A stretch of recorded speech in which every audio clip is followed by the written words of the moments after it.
কিছু না। কৃষ্ণ হচ্ছেন ভগবান, আর সেই কৃষ্ণের নাম আমাদেরকে করতে হবে।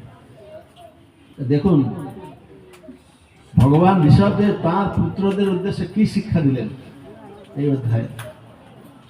ঋষভদেব বলছেন নায়ং দেহ দেহ ভাজাম নীলকে, যারা এই মনুষ্য দেহ লাভ করে, নীলকে মানে নীলক মানে কি, নিরি মানে মানুষ, যারা এই মনুষ্য লোকে মনুষ্য দেহ ধারণ করেছেন, এটা মনুষ্য লোক পৃথিবী,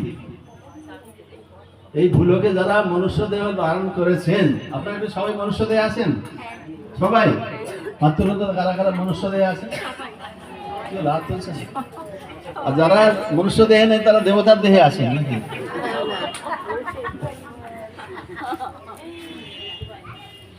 যারা ভগবান ঋষভদেব বলছেন নায়ং দেহ দেহ ভাজাং নীলকে, যারা এই লোকে মনুষ্য দেহ ধারণ করেছেন, কষ্টান কামান অর্হতে বিটভুজাং, যে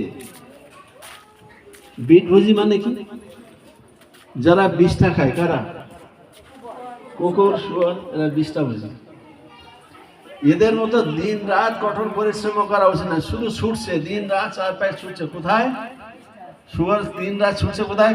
বিষ্ঠা পাওয়া যায়। কোথায় খাবার পাওয়া যায়? কোথায় বিষ্ঠা পাওয়া যায়। দিন রাত ছুটছে। আমরা কি তার থেকে বেশি ভদ্রলোক হয়ে গেলাম নাকি?